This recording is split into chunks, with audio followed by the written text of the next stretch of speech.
2, 1. The broadcast is now starting. All attendees are in listen-only mode. Good morning or good afternoon, depending where you are. My name is Tatjana Antic, and I am a cytopathologist and genitourinary pathologist at the University of Chicago. This presentation is a part of e-journal presentations by e-journal committee, and I do not have any disclosures. The paper I picked out is from the Journal of the American Society of Cytopathology, Volume 10, Issue 2 from this year, and it's about renal medullary carcinoma involving serous cavity fluids. As you can see, I kind of merged my two interests in one, and I'm glad to present this to you. My objectives are to go over clinical history and presentation of renal medullary carcinoma, as well as cytomorphologic features, differential diagnosis, and immunohistochemical and molecular features of renal medullary carcinoma, as also described in this journal. In introductory part, the authors noted that renal medullary carcinoma is an aggressive and prognostically poor renal carcinoma subtype. It often presents as metastatic disease in young patients, and often they are of African or Mediterranean descent. Men are twice as likely to be affected than women. For some unknown reason, right kidney is more affected than left one, and this carcinoma is strongly associated with sickle cell trait or hemoglobinopathies that cause red blood cells to sickle. Specifically, renal medullary carcinoma is characterized by loss of SMART-B1 or INI1, as we know it, by immunohistochemistry. This study was done by looking retrospectively in cases of patients with a history of renal medullary carcinoma from 3 large tertiary care pathology practices, and specifically patients that had serous cavity fluids involved by this carcinoma. They found 12 patients with histologically confirmed renal medullary carcinoma and involvement of pleural pericardial fluids and urine specimens. Patient age is from 13 to 37 years with median of 21.5, and there were 4 female and 8 male patients, which is common in renal medullary carcinoma with ratio of 1 to 2. All patients were of African descent, with 10 patients with a history of sickle cell trait at the presentation. As a result, clinical picture was that most patients presented with hematuria and lymphadenopathy, and all patients had distant metastasis, including lung and lymph nodes. However, 4 of them had initially presented with body fluids involved by carcinoma, which was especially challenging. 11 patients died shortly after being diagnosed, and 1 patient was undergoing chemotherapy at the time of the publication. The authors noted that cytomorphology in all cases was nonspecific and appeared to be that fluids were involved with tridimensional tumor balls with smooth borders, and that cytoplasm was fine, pale, and occasionally vacuolated. The nuclei were pleomorphic, enlarged with irregular nuclear membranes, coarse chromatin, and single prominent nucleoli. As you can see, this non-specific appearance can be caused by any carcinoma or specifically adenocarcinoma in fluid. That's how the authors concluded that cytomorphology of RMC in fluids is nonspecific. However, it's diagnostic of high-grade metastatic carcinoma. And in this kind of situation, if you don't have history of renal medullary carcinoma, it is very important to have a comprehensive review of clinical history and imaging and ancillary studies to render a correct diagnosis. As a part of this publication, I'm going to go over certain points in discussion. I'm going to have just a short overview of sickle cell disease or trait, incidence, inheritance, and genetics, as they are very important in this carcinoma. I will talk about summary of clinical imaging and pathologic features, immunohistochemical and molecular studies, specific differential diagnosis for pediatric or young adult age population, and I will have short discussion regarding 2016 WHO classification with specific overview of renal medullary carcinoma. Sickle cell disease or trait involves about 300 million people worldwide, and 6.5 million actually have sickle cell disease. Of those, about 300,000 children will be born with sickle cell disease, and in some African countries, 80% of them will be dead by age of 5 due to consequences of this disease. When we talk about sickle cell disease or trait, we often think about people with African descent. However, you can see in this map that sickle cell disease and trait are present worldwide. Of course, most of people that are affected are in sub-Saharan Africa. There are over 5 million people affected by this disease. But as you can see, in India, there is more than 1 million people affected. And in Europe, specifically in Greece and also in Turkey, there are people with disease as well as in Latin America. Therefore, when we think about sickle cell disease and trait, and specifically renal medullary carcinoma, we need to understand that this is a worldwide present disease. How is sickle cell disease or trait inherited, and what is the genetics? The sickle cell hemoglobin is actually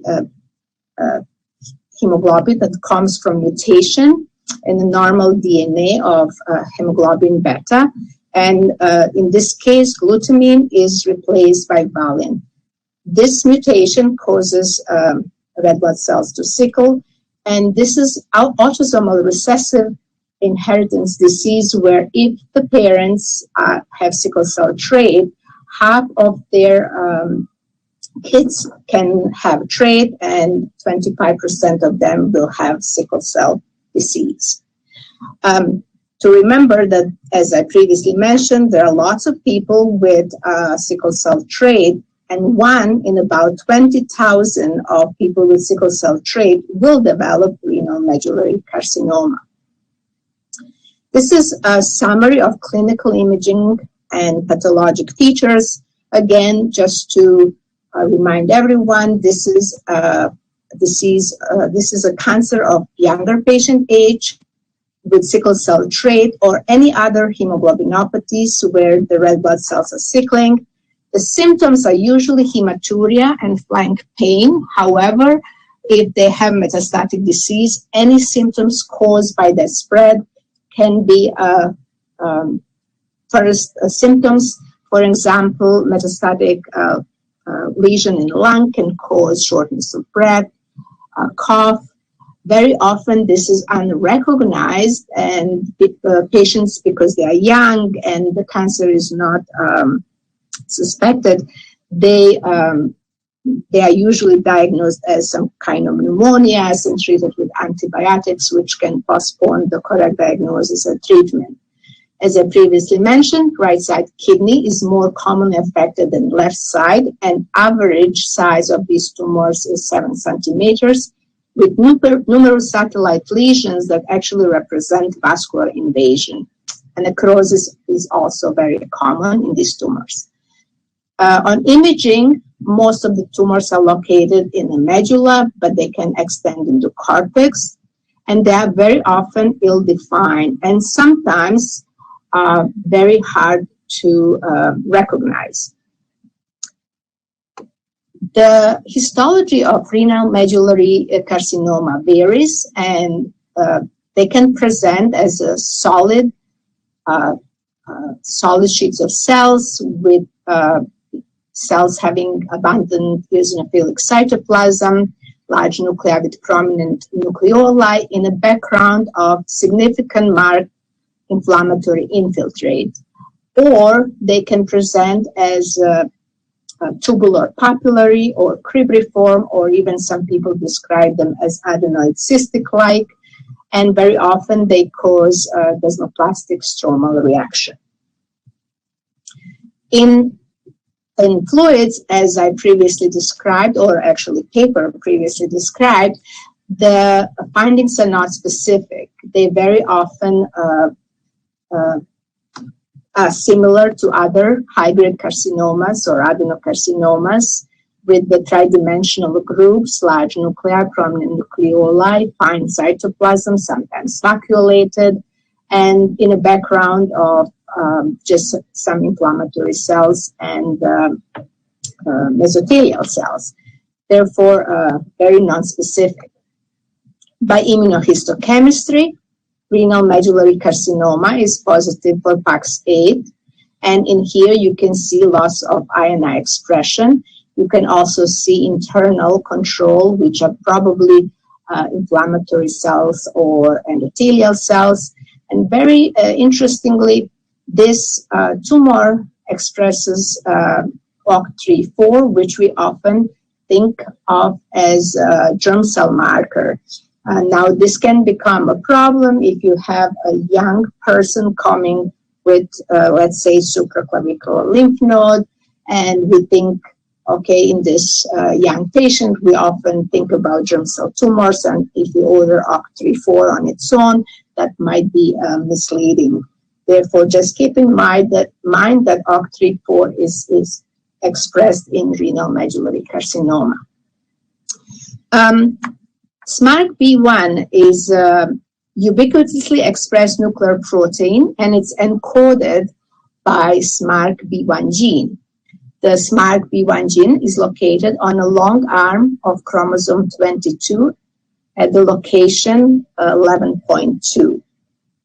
SMARCB1 gene is a core subunit of SWI sucrose non-fermenting ATP-dependent chromatin remodeling complex that plays a role in activation and repression of gene transcription. SMARCB1 gene is actually part of two core subunits, BAF and PBAF, and they are different in members, which is ARID1A and B in here, and in this PBAF is PBRM1 and ARID2. Let's talk about SMARCB1 in genetic disorders. More specifically, we are talking about Coffin-Serous syndrome, or other name for that is fifth digit syndrome, which is a rare genetic disorder which is characterized by mutations in several genes of the SWR-SNF complex, and which includes also SMARCB1 gene. Sorry.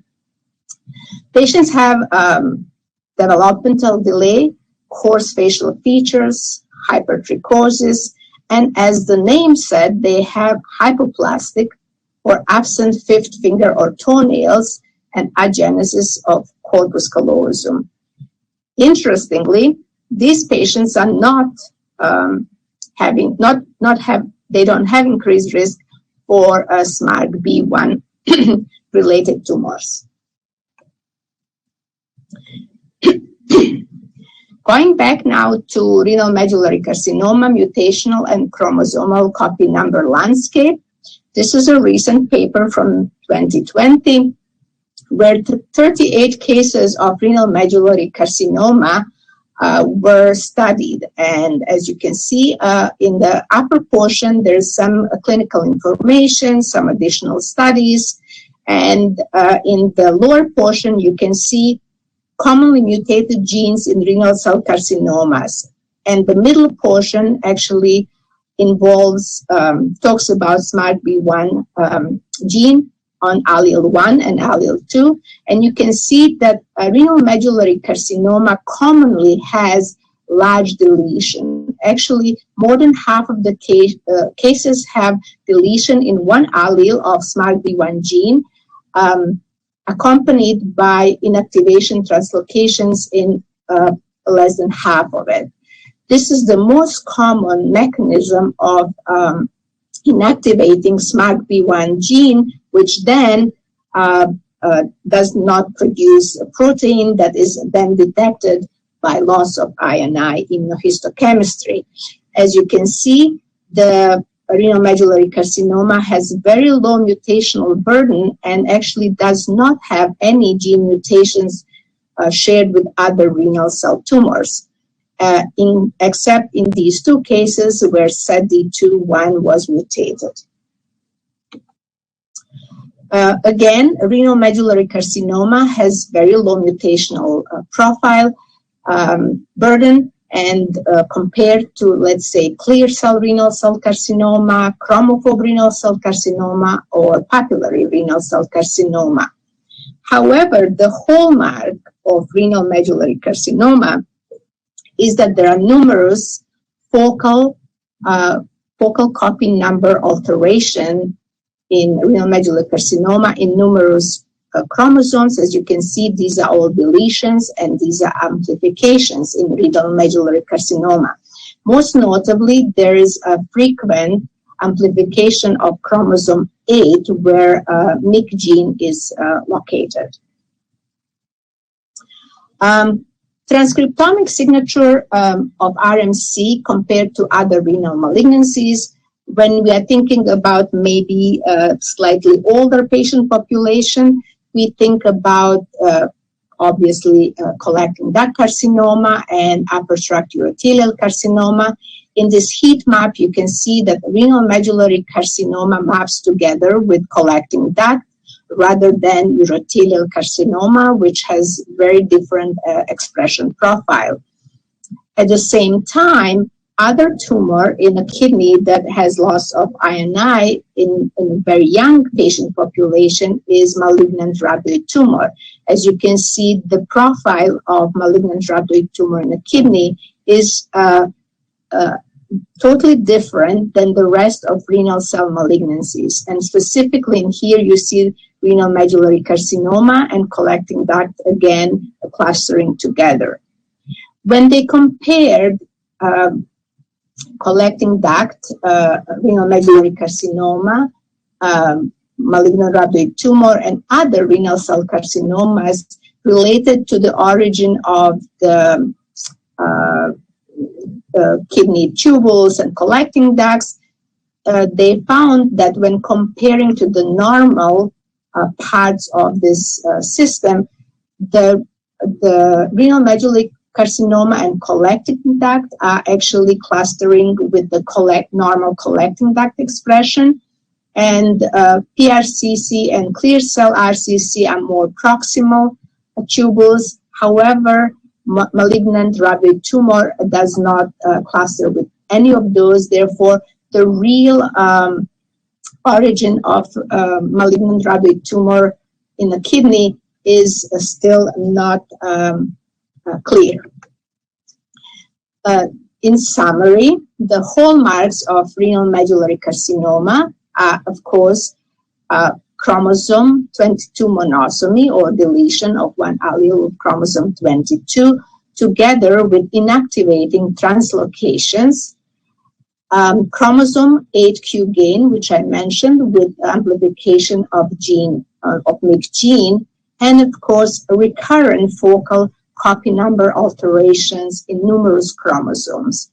All these pathways are actually leading to induced replication stress and sensitivity to drugs that actually target this replication stress. As you might know, as I previously mentioned, these tumors have very poor prognosis, and about only 5% of patients actually survive more than a year and a half. And the therapies that are used for other renal cell carcinomas, but they don't work against renal medullary carcinoma. They are treated with platinum-based chemotherapy. Now, there are possible future targeted therapy related to all these different pathways that I just mentioned, and hopefully some of those will be successful in treating renal medullary carcinoma.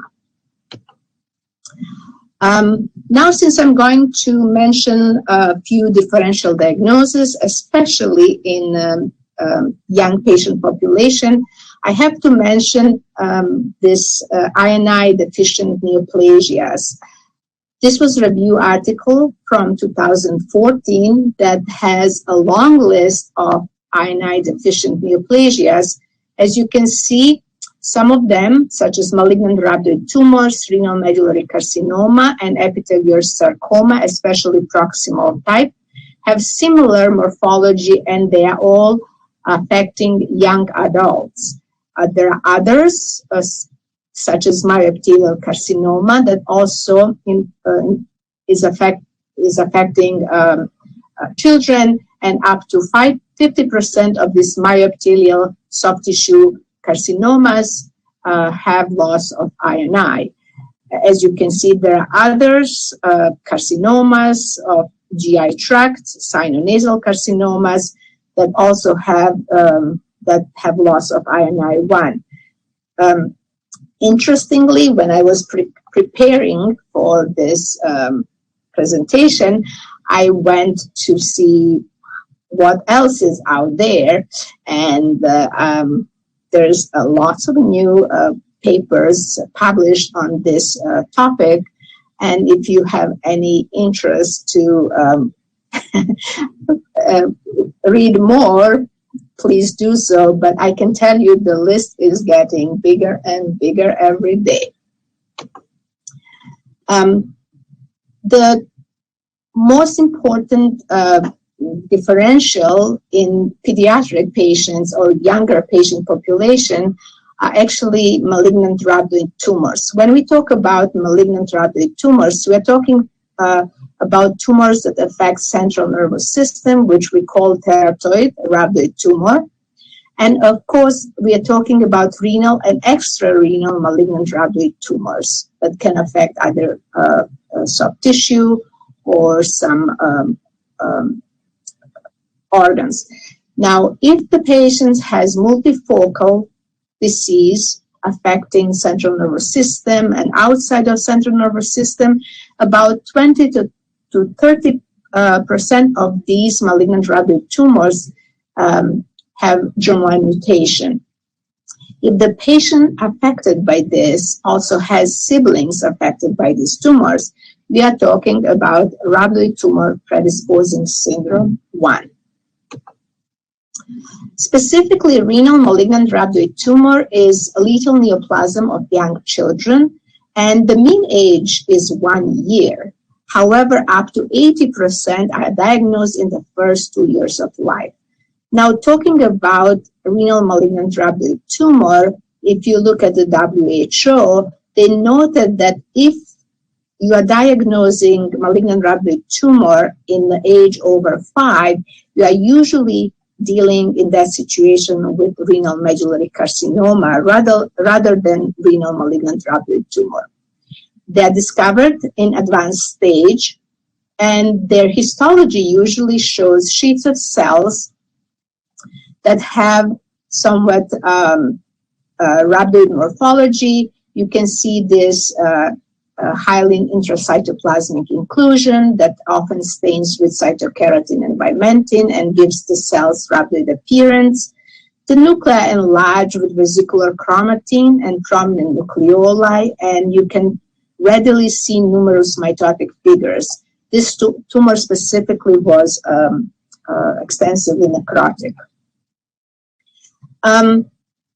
If you are in this situation where you have a young patient with kidney tumor and it has rhabdoid morphology, and you are wondering what the tumor is. This paper is comparing pediatric renal tumors regarding expression of PAX8 and PAX2. And as you can see, renal rhabdoid tumor usually does not express PAX8. And if it does so, then it's very focal. Genetic profile of renal rhabdoid tumor is biallelic inactivation of SMARCB1 tumor suppressor gene, similarly to renal medullary carcinoma. However, if you compare renal medullary carcinoma copy number alterations, you will notice that malignant rhabdoid tumor almost doesn't have any deletions and occasional amplifications. Therefore, this is another way to distinguish these two tumors. Another differential diagnostic entity is epithelioid sarcoma, which is malignant soft tissue neoplasm with predilection for young adults. We separate them into proximal and distal type based on location. The proximal type shows predilection for pelvic and perineal deep soft tissue. However, also the histology of these tumors is somewhat different. I'm going to talk about proximal type because proximal type is the one that we think as having a rhabdoid morphology rather than a distal type. The proximal type is also considered more aggressive. It recurs and metastasizes to the regional lymph nodes and distant sites. And this is morphology of one of those proximal type epithelioid sarcomas. Sometimes rhabdoid morphology is not so obvious, but as you can see, these are large cells with abundant eosinophilic cytoplasm, with large pleomorphic nuclei, with prominent nucleoli, and some of them even have pseudo-inclusions. By immunohistochemistry, vimentin is positive, pancytokeratin, and EMA. Therefore, there is a caution if you are thinking about carcinoma. It's a good idea to actually add additional stains, such as CD34, which is expressed in half of those, and very often ERG is expressed. I9, of course, it's lost, and PAX8 in this situation is negative. In epithelioid sarcoma, there are rare reports of biallelic deletion of SMARCB1. When I was preparing that, I was also wondering how realistic is this differential diagnosis, because do they really involve serous fluids? And I was searching for any kind of publications talking about involvement of infusions by proximal epithelioid sarcoma, and guess what? I found one. Maybe there are other out there. However, I decided to present this one. This was a case report on a young male that had already diagnosed proximal epithelioid sarcoma and had metastatic disease in his pleural effusion. Just quickly to remind you that there is actually, obviously, renal medullary carcinoma in this classification for at least 20, 30 years.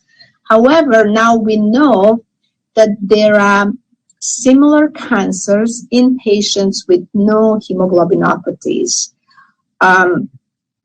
These are recommended to be classified as, or unclassified, as renal cell carcinoma unclassified with medullary phenotype until some kind of agreement is made in which way we are going to treat this type of cancers.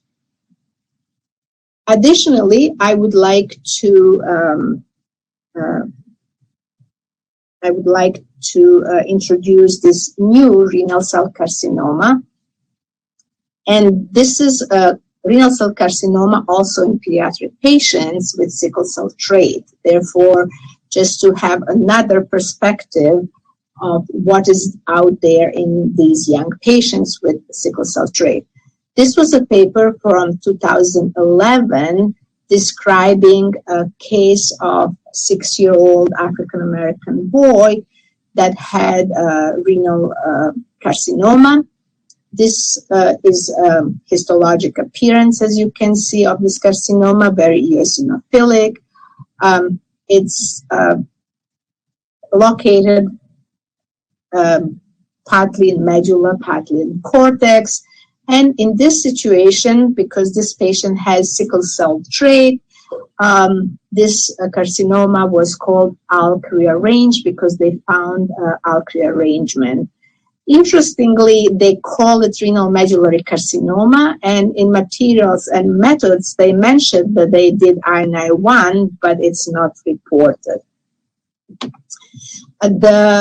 There's another study with 6 cases, all of them quite young, and you can see that they are mostly of Hispanic or African American ethnicity, and 5 of those patients had actually sickle cell trait. The interesting finding that 3 of those were confirmed to have BCL ALK rearrangement. However, now we know that these tumors, even though they might mimic renal medullary carcinoma, they express INI1, and therefore that's the very useful marker that can differentiate these from ALK rearranged. ALK rearranged renal cell carcinoma are still provisional entity. It's not recognized entity in WHO, but I suspect that there will be very soon, because there are additional papers describing more patients and in some cases even adult patients with or without sickle cell trait. Just keep in mind that this is another option for young patients with sickle cell trait. And I would like to thank you for your attention, and I will take your questions now.